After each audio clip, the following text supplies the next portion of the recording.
Hey everyone, I'm Sison, and today we're taking a look at the Sony A99II.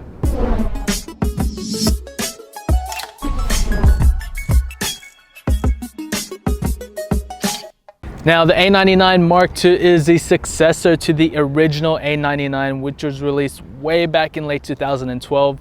And since then, the photography landscape has changed quite significantly.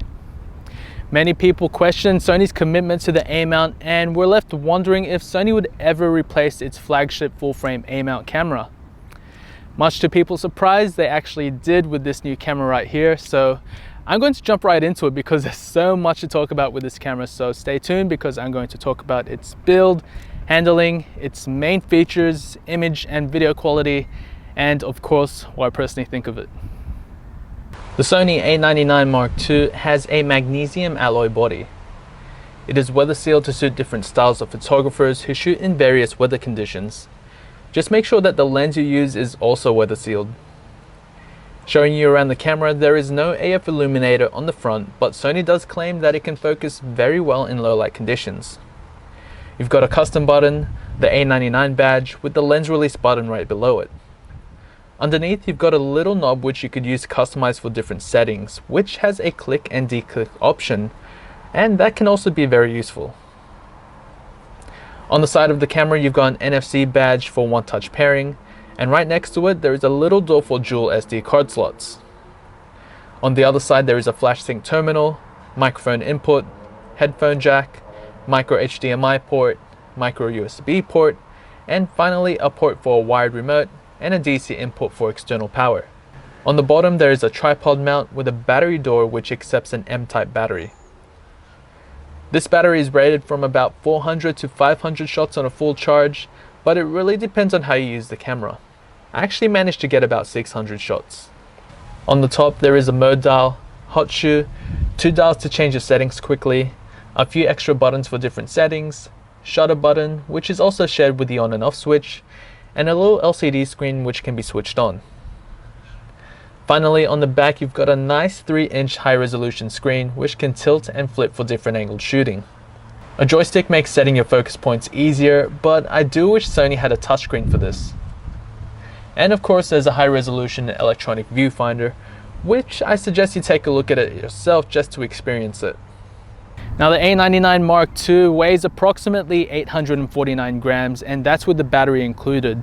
So when you mount a lens onto it like this Zeiss 24-70 2.8, it ends up being a heavy kit.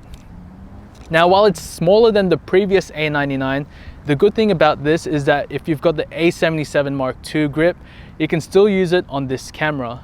But if not, you can always find it online for a cheap price. The articulating screen is a handy thing to have for different angled shooting, whether you're shooting up high or from down low. But I only wish that for filming, the screen would flip to the side so I can see myself. Now it's not a huge problem, but it does make things a lot easier. A workaround that I just did myself was to use my phone so I could see myself while filming. For those that were complaining about Sony's menu system before, it has been updated so things like autofocus and movie modes are grouped together with headings on the top, so you know where to look for the function that you want to change. You also have a number of programmable features and buttons which should make changing settings a lot easier. Now there's quite a few things that Sony have improved on with the A99II. Notably, the startup time has improved, the overall responsiveness, and overall usability. And while it's great to have a joystick here instead of a control wheel to control your autofocusing points, I do sometimes wish that Sony implemented a good quality touchscreen just so I could use touch to focus. The camera can shoot an incredible 12 frames per second with 42 megapixel photos, which is a lot of information to process. This is possible thanks to the LSI processor that is in the camera, where the buffer lasts for roughly about 60 photos in one burst in JPEG and about 50 in RAW. Now the standout feature for me is the hybrid autofocusing system, which offers a 79-point phase detection autofocus points on a sensor and another 399 on-chip phase detection autofocus points. And that's with the translucent mirror, so in terms of autofocusing speed and capabilities, it's going to be very quick and very accurate. The camera didn't disappoint, where I was able to lock on focus on a subject without any issues. Now, I did miss a few shots in some instances, but to be honest, I think it was really down to user error. There are a number of focusing modes and areas that you could use. I actually used wide and center for normal day-to-day shots and used lock on AF expand flexible spot for action shots, which I found very useful as the camera tracked the subject and it continued to focus by using the surrounding AF area.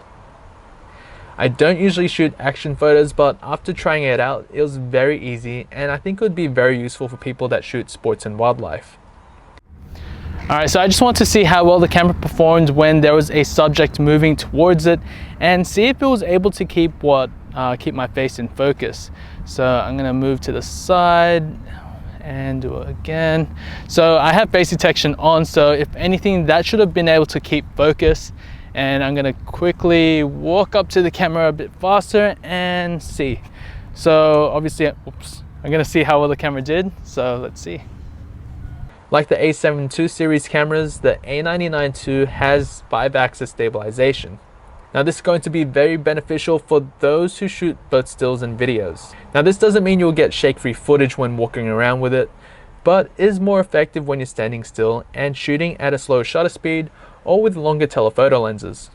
With the omission of an AF illuminator, it can be a bit tricky to focus in low light conditions, but Sony does claim that it can focus in EV-4 conditions. While this is true, it wasn't very fast to focus and I actually found it very slow. Unfortunately, there are a few features on this camera that I would have wanted that is on my A7R Mark II, like silent shooting, USB charging, which is really handy to have when you're shooting on the go and only have one battery, and Play Memories camera apps.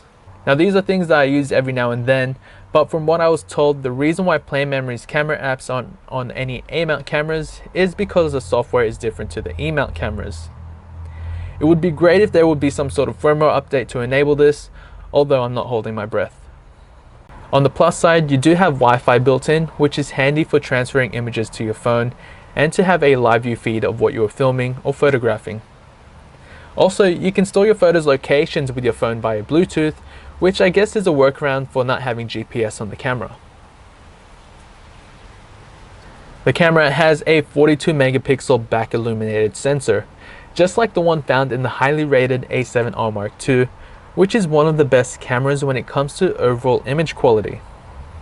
When it comes down to the A99 Mark II, the performance is similar, but due to having a translucent mirror, it does take away a bit of light. The camera has wide dynamic range and reproduces good color. Paired with a high quality lens, you can expect very sharp images. Low light performance was good up to ISO 6400. Now I wouldn't push it any higher unless you don't mind losing a bit of detail and color. Now in terms of video performance, it definitely delivers, but with a few quirks which I'm sure people who are shooting in A-mount already are mostly aware of. Shooting video in continuous autofocus will lock your aperture at f3.5, which won't really allow you too much creative freedom when you're shooting. Now this may not bother everyone, but it really depends on how you shoot. Shooting in manual will obviously allow you to change your aperture, shutter speed and ISO. The camera does have S-Log3, which the A7R Mark II does not have, and in terms of overheating, I didn't really encounter any of that while shooting video. The camera does have 4K video recording and has the ability to extract 8 megapixel still photos from the footage. You also have an option called S&Q, otherwise known as slow and quick motion video. This allows you to select the frame rate from 1 frame per second all the way to 120 frames per second to show different types of movement in your video. Now this is only available in Full HD, but I found this a good substitute to have for not having time lapse. Now the Sony A99 Mark II is a camera that a lot of A-mount photographers have been waiting for. And in fact, after shooting with this for a while now, it's sort of brought me back to the days when I first started photographing, and that was with my A350, because there's nothing like shooting with a larger camera with a solid grip. Now if you're taking a serious look at this camera and you have a lot of A-mount lenses, this might be a great option for you, especially if you're upgrading from a lower end model. For stills, it's fantastic, especially if you pair it with a high-end lens, just to resolve the megapixel count of the camera. High ISO was decent, but not the best. That crown is still on the A7S Mark II. The autofocusing system though is insanely brilliant. What I was able to capture with this was awesome, and just the processing power of 42 megapixels at 12 frames per second was insane. Now for video, people may be a bit disappointed because the camera will lock at f3.5 if you're using autofocusing in your videos. Now this is a known problem with Sony's DSLT cameras, and to be honest, after having this technology for a long time, it's sort of a shame that Sony hasn't resolved this problem with the autofocusing, because like I said, they've had it for at least 5 years now, so it's a shame that it hasn't been improved. Now this is due to personal preference as well, but it would have been great to have the LCD flip from the side just so I can see what I'm filming. Now it's not a problem that a lot of people may find annoying, but for videographers it's 90% of the time a must. Obviously I know I can flip the LCD screen up or I can make it go down like that, but if you have the camera mounted on a tripod, or if you have a microphone on top of the hot shoe, then it becomes pretty much pointless. What else? The camera would have been great to have Play Memories camera apps, because there's a few apps that I would have wanted to use on this camera, but unfortunately apparently there's something different about the code from the A mount cameras to the E mount, so unfortunately you won't be able to use that. Ergonomically though, there's a lot of buttons and controls. I actually didn't really use this knob that much. I didn't really use this button as well because it's in an awkward place and I can't really push it. But anyway, that's pretty much it from me. So if you have any questions about this camera, please feel free to leave a comment below. And if you already own one, let me know what you think of it. And remember to like this video if you found it helpful, and subscribe to my channel for more Sony camera reviews and tutorials. You can also follow me on Facebook and Instagram for more sample photos and photo updates. And don't forget to check out the description below for more information about the camera as well as purchasing links. Now until then, happy shooting and thanks for watching. Bye bye plane. All right. And actually, yeah. There's someone beeping now. A disappointment to some. What was that? Too many sounds, man. Ah, no. A mount lenses. This might be a great option for you. Just let it shine through. Now there's a plane coming. Oh no, it's getting bright. Ah! So like sings. Now the camera features an 9 phase detection and that's also with